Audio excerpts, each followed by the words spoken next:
দাড়ি ছোট করে রাখে, এ ব্যাপারে তাকে নিষেধ করলে সে হেসে হেসে বলে এতে কোনো সমস্যা নাই, এ ব্যাপারে শরীয়তের হুকুম কি? এই ব্যক্তি এখানে উপস্থিত আছে, দয়া করে কিছু বলে শাসন করে দেন।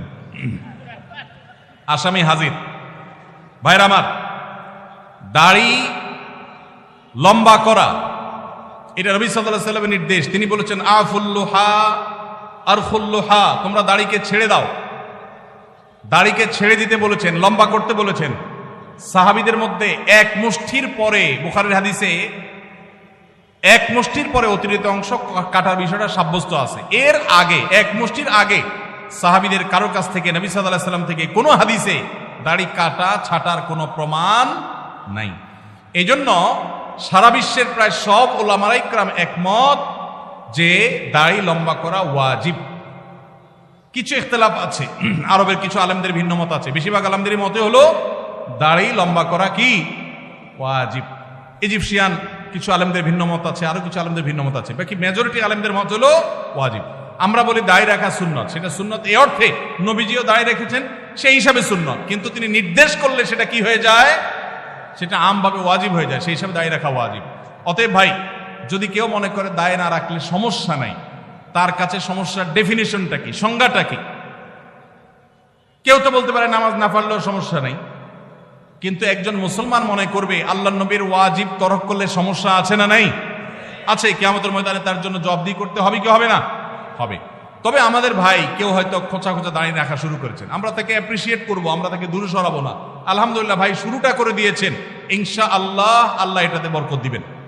আমরা তাকে এটাকে লম্বা করার জন্য নসিহা করব। তবে সেই সাথে এটাও আমাদের মাথায় রাখতে হবে, দাড়ির চাইতে অনেক ইম্পর্টেন্ট নির্দেশ আছে আল্লাহর, যেগুলো আমরা অহরহ লঙ্ঘন করি। আছে না নাই? এটা শুনে আবার বেদাড়িয়ালা একটু খুশি হয়ে গেছে, যাক আমাদের পক্ষে একটু আসলো।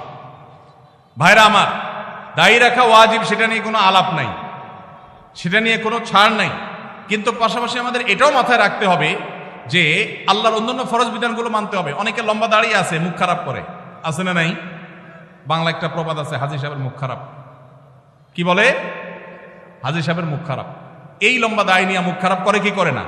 এই লম্বা দাড়ি নিয়ে দোকানদার দেশি মশারি আর ইন্ডিয়ান মশারি মিশায় দেশি মশারি তেলগুলো বিক্রি করে কি করে না? তাহলে দাড়ি আছে, তিনি ওয়াজিব আমল করেছেন, সবও পাবেন, কিন্তু যেই কাজটা করছেন ওইটা দাড়ি রেখে যে সব পাচ্ছেন তার চেয়ে অনেক বেশি ক্ষতি তিনি করছেন ওই কাজটা করে। ঠিক না ভাই? ঠিক। এই জন্য আমাদের পরিপূর্ণভাবে দ্বীনে প্রবেশ করতে হবে, আল্লাহ আমাদেরকে তৌফিক দান করুন। কিন্তু সেই সাথে দাড়িও লম্বা করার চেষ্টা করতে হবে। কিন্তু কোনো ভাই করছেন না, আমরা বেশিরভাগ মানুষ অন্যকে নিয়ে পড়ে থাকি। একটা বড় মুসিবত হলো বাংলাদেশের মানুষের, আমরা অন্যের চরকায় তেল একটু। আমাকে আল্লাহ দাড়ি রাখার তৌফিক দিয়েছে, আলহামদুলিল্লাহ। আমি এখন চিন্তা করবো আমার আখলাকটা ঠিক হয়েছে কিনা, আমি বউরে বাসায় গালি দিই কিনা, আমি কর্মচারীদের সাথে চালের মতো ব্যবহার করি কিনা, আমি মানুষের হক মারি কিনা, আমি দেখবো আমার বাকি আর কোথায় ল্যাকিংস আছে সেটা আমি দূর করব। আমি দাঁড়িয়ে আছে, এই জন্য যার দাড়ি নাই তারে খোঁচা মারি করি আমি। এটা তো কোনো মুসলমানের কাজ হতে। আমি চাইবো আমার ভাইয়ের দাড়ি লম্বা হোক, কিন্তু সেই সাথে আমি চাইবো আমার আরো যে দুর্বলতা আছে সেগুলো যেন দূর হয়। আল্লাহ আমাদেরকে আমলের তৌফিক দান করুন। মেসেঞ্জার গ্রুপ চ্যাটিং এ SMS এর মাধ্যমে ইজাব কবুল হয়েছে। দুজন সাক্ষীও ছিল মেসেঞ্জারে, কোনো মোহর উল্লেখ করা হয়নি। এখন বিবাহ হয়েছে কিনা? মেয়ের বয়স 13 বছর।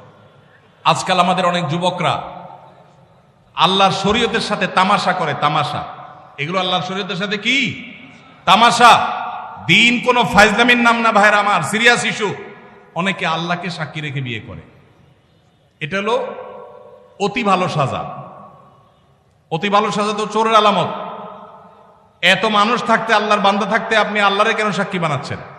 এই বিয়েগুলো বিশুদ্ধ নয়, এগুলো বিশুদ্ধ নয়, এগুলো জেনা হবে। বিবাহের জন্য দুজন সাক্ষীর উপস্থিতি, ইজাব কবুল থাকতে হবে।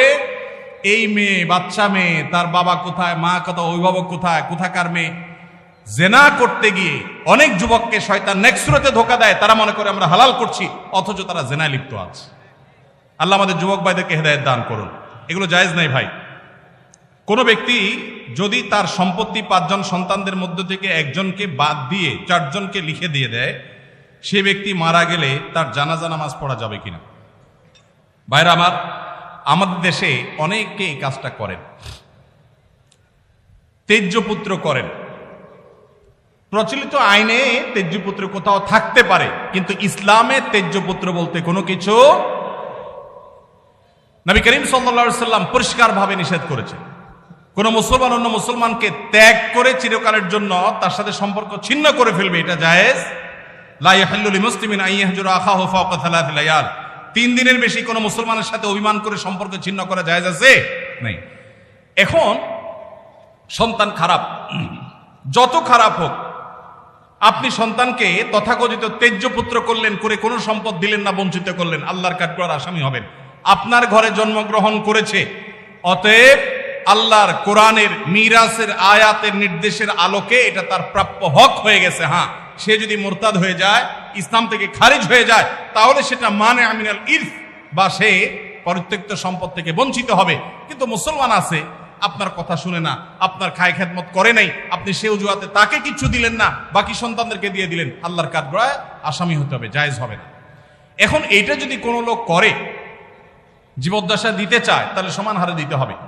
এক সাহাবী নবীজিকে এসে বলছেন, ইয়া রাসূলুল্লাহ, আমার সন্তানকে অমুক ছেলেকে আমি এটা দিয়েছি। নবী সাল্লাল্লাহু আলাইহি ওয়াসাল্লাম বলেছেন, বাকি সবাইকে দিয়েছো? বলেন না, দেই নাই। তখন নবী সাল্লাল্লাহু আলাইহি ওয়াসাল্লাম বলেছেন, ইত্তাকুল্লাহ ওয়া আদিলু বাইনা আওলাদিকুম, আল্লাহকে ভয় করো আর সন্তানদের মধ্যে সমতা বজায় রাখো। এই জন্য ভাইরা, এই জুলুম করা যাবে না। ইসলাম আমাদেরকে সাম্য এবং ইনসাফ শিখিয়েছে, সেটা আমাদের সব ক্ষেত্রে করতে হবে। এমনকি শত্রু হলে তার সাথেও আমাকে ইনসাফ করতে হবে।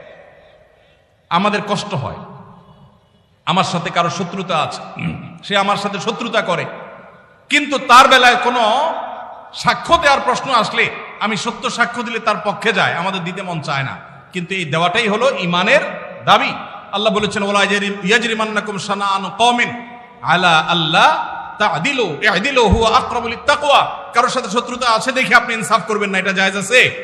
এজন্য বাবাজিরা সাবধান, সন্তান সন্ততিদের মধ্যে কোনো প্রকার হেরফের করবেন না, এটা জায়েজ নাই।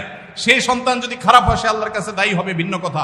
তো আপনি তাকে সম্পদ থেকে বঞ্চিত করতে, হ্যাঁ, যেটা আপনি করতে পারেন, একটা সন্তান নেককার, মাদ্রাসায় পড়ে, দিনদার, ওকে একটু সম্পদ বাড়ায় দিলেন তার দিনদারিতার কারণে, সেটা জায়েজ আছে।